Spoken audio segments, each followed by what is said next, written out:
This is Water Elemental. And this is Axis, and we are here today to talk about the League of Legends. This is an ongoing show that we've been doing for some time. We talk about Valorant and Riot and what they're doing with all our dudes. And dudettes and monsters and Alistair. Yay, verily. And this week we have... Something special. Oh? Yeah. What do we have? How we make the show. Oh my god. I know. So there's a special video that we'll put a little link for right here. And what was that noise? Is the sound our new logo makes. Logos make sounds now? A new car. Yes, we had kind of cleansed everything else a bit here. And we got ourselves a new logo to celebrate the 100th episode. Really? I was just doing Price is Okay. Right music. Okay, just making sure. Yes, this was created by Atma Latimore. We'll link down below with all his stuff. He does take commissions and stuff like that, so check him out if you guys want any work done. He did us a great favor by making this for us, and thanks a bunch to him. Yay! We're going to move on to official news. We have a very large patch with some champion remakes in it. We have a tentative Zyra release. She's not quite out yet. But her skills are out, so we'll talk about what they gave us so far. Indubitably. Then, of course, we have some new skins. They gave us a lot of skins. Like, they gave us another 5? 5 over this past week and a half or so. And we got 2 new ones to wrap that all up. We got some sales, and I believe that about sums it up. So let's jump right into it. No, I'm segueing this. Let's jump into Zyra, the Rise of Thorns. Ooh, so she's got a lot of interesting skills. We didn't really talk about her skills because they're sort of shifting around, but let's jump right into it. Her passive is Queen of Thorns. Whenever she dies, she briefly turns into a plant. After 2 seconds, she can fire a thorn towards her cursor that deals a scaling amount of true damage to each enemy it strikes. Now, we haven't seen a on-death effect in a while now. Not since Kagi Boy. Yeah. Her first actual ability is called Deadly Bloom. Thorns will shoot out from the ground and deal magic damage to all enemies within. And if this hits her next ability, Rampant Growth, the Thorn Splitter will grow. The Thorn Splitter attacks at long range and deals magic damage. Her next ability is Rampant Growth. As a passive, it increases her cooldown reduction per rank. As an active, it plants a seed for 30 seconds. Any enemy that steps on the seed will be revealed for 2 seconds. She periodically stores seeds, much like Heimerdinger's turrets, Teemo's mushrooms, or Corky's missiles. Spells cast on these seeds turn them into plants, with specific effects for each. Next ability is Grasping Roots. She sends forward vines, dealing magic damage, and ruining enemies for a short duration. If it's cast on Rampant Growth, it turns it into a Vine Lasher. This Vine Lasher has a short-range attack that deals magic damage and slows. And finally, her ultimate is Strangle Thorns. It summons the Fury of Nature, growing a twisted thicket at target location, which deals magic damage to all enemies in the area it expands. After 2 seconds, the vine snaps upward, knocking enemies into the air. If it's hit by Rampant Growth, plants within the thicket are enraged, and it increases their attack speed significantly. Now, the first thing I get off of this champion is how she's going to be more of a long-ranged Heimerdinger, where instead of where Heimerdinger plants his turrets close by to him, she's going to be hucking her seeds, and depending on which ability she wants to put out, she's going to be putting out those plants for. Yeah, the question I have, really, is, are the seeds targetable or untargetable? They're going to be targetable, because like it says in Rampant Growth, if someone steps on it, it's revealed for 2 seconds. So if you see it, you can walk on it and then smack it down. Interesting. So you gotta be kind of. So she's a mix of Heimerdinger and Yorick, basically having different plants that you can use in any given situation, and having specific skills that buff them or make them do other effects. All in all, I'm not too excited. I mean, she seems kind of like combo heavy, and having to rely on minions so far has proven to be lackluster. I mean, Yorick and Heimerdinger are both kind of lackluster champions. Heimerdinger used to be very good top lane, but he kind of got pushed out. Yeah, he got pushed out of his AP role pretty quickly just because he couldn't keep damage up quickly, and a lot of casters were moving towards burst, where he was still with consistent DPS. Now, this reminds me a lot of the Witch Doctor's effect, kind of where you put those snake totems down in that last like 30-something seconds, and that's the vibe I get from these plants, where he has like a long range and you can just throw them down and they're just going to kind of harass from the sides while he's going to be casting other spells. I'm very curious about how their AI is going to function and who they attack. There should be an alt thing where you can kind of choose what they attack. Hopefully. Same with Heimerdinger's turrets. They should just kind of have like a alt click and then all turrets kind of aim towards one person. Indeed. But that's all we know. Unfortunately, she's only on the PvE, and we're not going to venture over there because they are still making changes. They just made the cooldown reduction change for probably a day or so ago. So she's still prone to change, and she hasn't been released specifically because they are still testing her. So she might change and stuff like that, but look forward to her.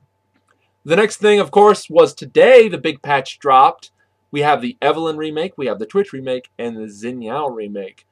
I have gotten to play very little. I've had a very busy day, but I've been looking at some videos about her on the PvE. Evelynn specifically. There hasn't been too much coverage of Twitch, surprisingly. Yeah, they've been giving Evelynn a bunch of love, but not really Twitch. I wonder if they're just kind of either he's really underpowered and they don't want to touch him, or something nuts. But Evelynn so far looks like she has a lot of diverse builds. They changed the way her ability power and attack damage affect her abilities, so now she can build hybridized as AD, as AP, and still be successful, with AP being more your burst build and AD being more of your DPS assassin.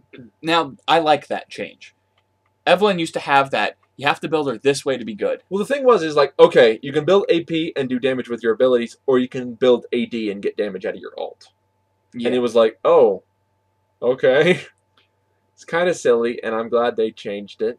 And hopefully this brings new life to her, because this is one of those champions that was just never seen. She was really mean for a couple of years ago. Stomper. Yeah, I mean, when she had a stun on her stealth, she's really mean. She's a really scary ganker.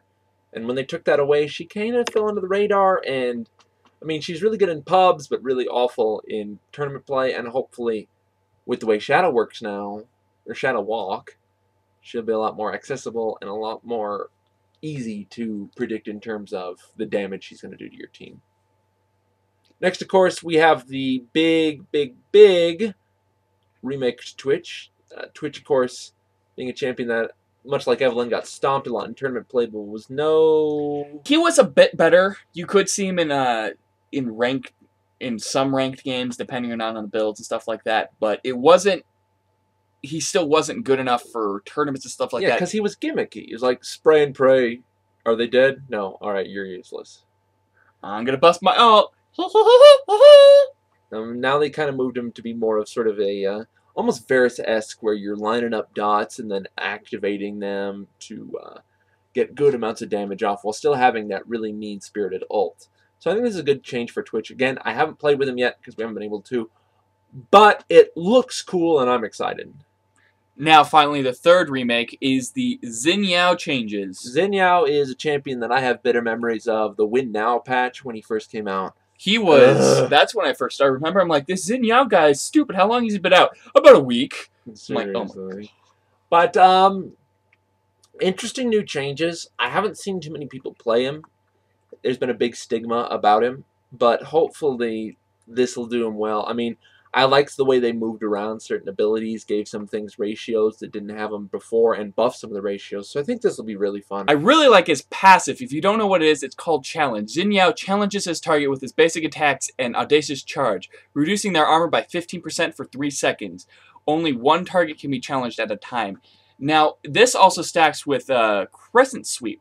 Now, he knocks back all unchallenged enemies, and he's able to target one enemy. So you can use him as an engager. He jumps in, challenges, knocks everybody back, so he can jump into the middle of a team fight and kind of do a Gragas barrel while hitting this one-person challenge. He can pick his target and say, no, I'm fighting this guy. Everybody else get back. And you know your challenge because there's that new clear icon, kind of like his symbol, floating above his head. So I really want to pick up Xin again and play him because that's a really interesting mechanic. I wonder how well that will work out. Indeed. We had some interesting rebalances. They changed the way Malzahar works a little bit. They made it so he can cast Null Zone while moving. This, of course, a very good change to make him a lot more of a combat caster rather than a combo caster. So I think this will be good for him. They also changed Malphite a bit. Armor builds ever since the tournament, stacking armor on Malphite to get really high early game damage was very popular for a long time, and it made him exceptionally hard to fight.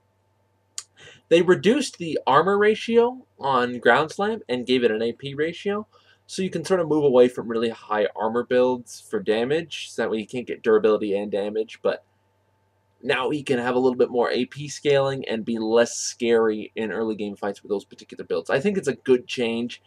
I mean, we all knew he was going to get nerfed with how prevalent the builds were, and I'm glad that it's not a significant nerf and you can accommodate for it if you so desire. There are a couple other changes. Nothing that's really significant. There's still some interesting things about Sona. They're changing the way her CDs work and her internal cooldowns, which, again, it's a nice change. Something that's been sort of beaten around a lot, and hopefully they're working for it. There's been a lot of talk of tentative changes with characters like Sejuani, Heimerdinger, and Garen. So look forward to those in the future. But otherwise, those are the big ones. And we're going to be moving on to the next subject, which is, of course, those brand new skins. We got a bunch of skins that came out.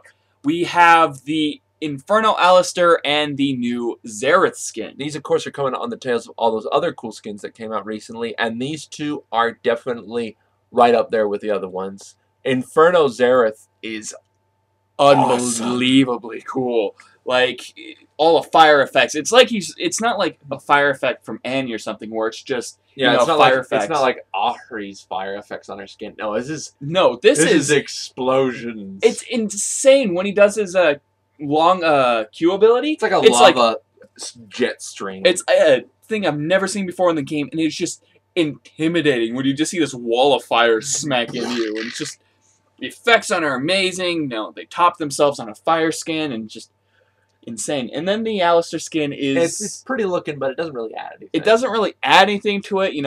It's nice, bright red. The textures on the skin are really nice. It's very different as far as Alistair's skin. It's not him with the cowboy hat. Yeah, which I think is good. He needed sort of one that was different, and this is the one for him.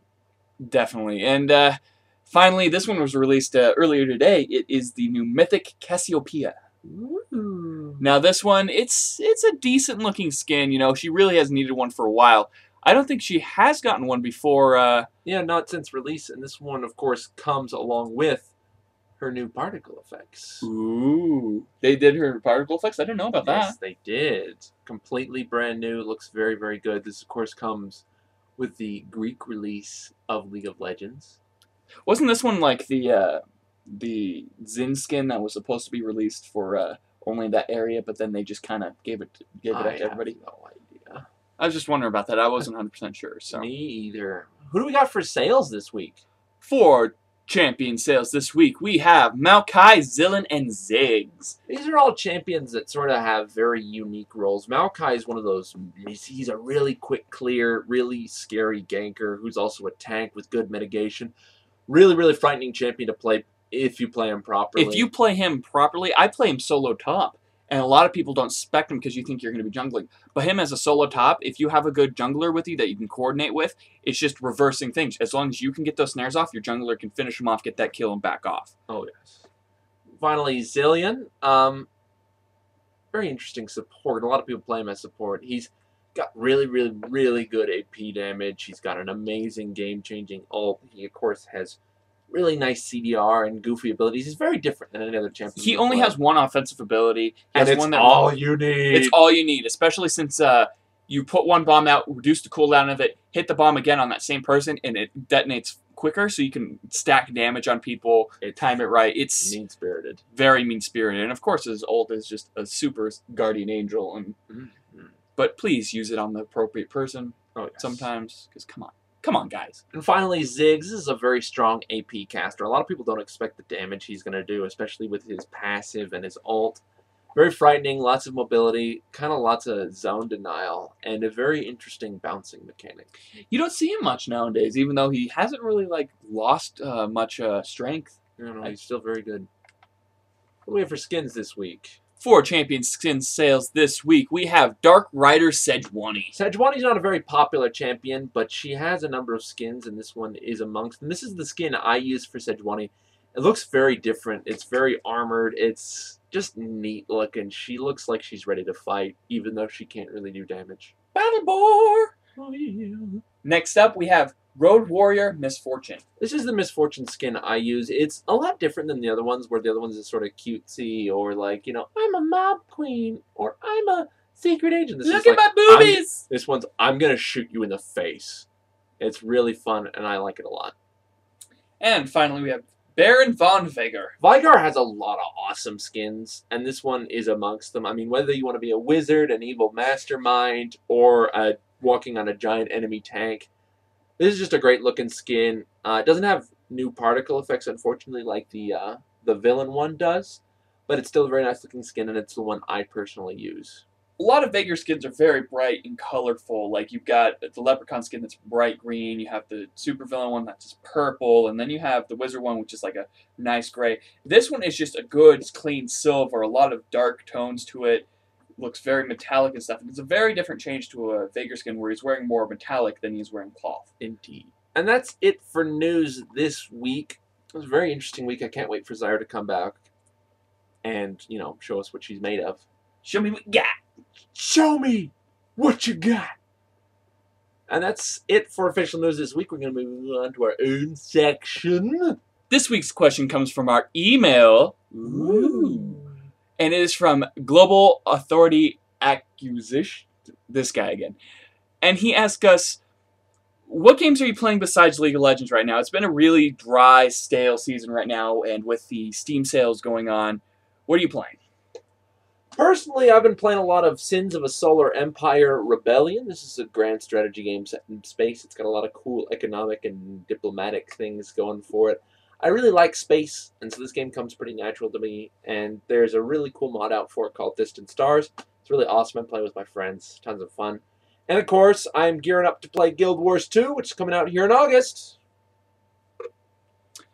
As for me, I did pick up a few games during the Steam sale. I got Anno 2070, which is a RTS city builder. Pretty fun. Really preachy on the global warming stuff, but you can get over it. I picked up Witcher 2 and Mirror's Edge. I'm probably going to be doing something with that sometime soon. Other than that, I've been playing Dead Island, a bit of Unreal Tournament 3, TF2. I just kind of bounce around on games. It's the way I am. A little bit of Minecraft here and there. Indeed. That's sadly it for questions this week, guys. We need questions. We usually answer 1 or 2 every week.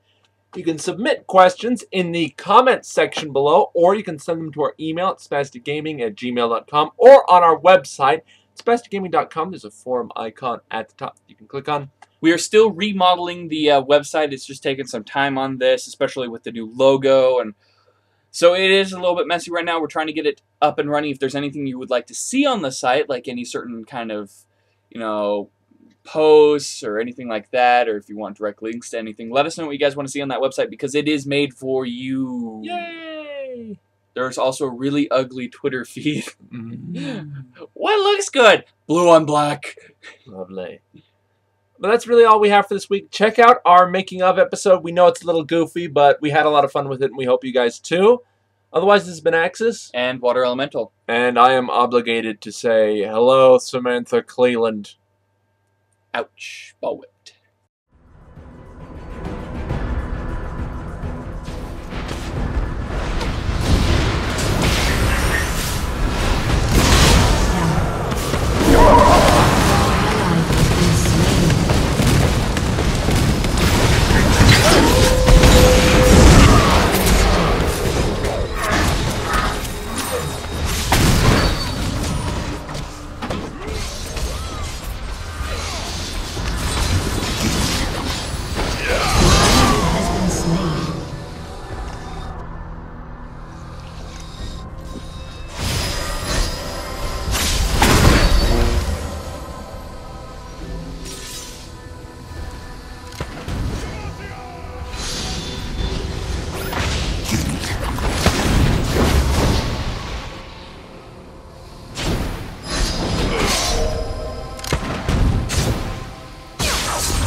has been slain.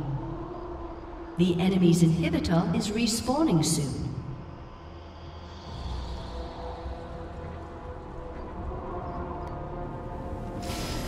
An ally has been slain.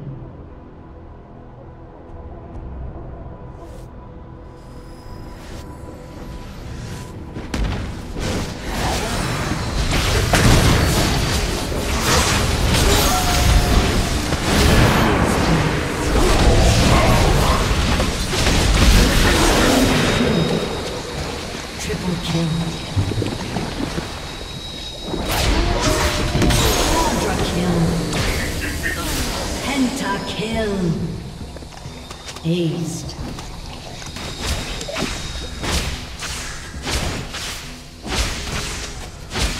Your team has destroyed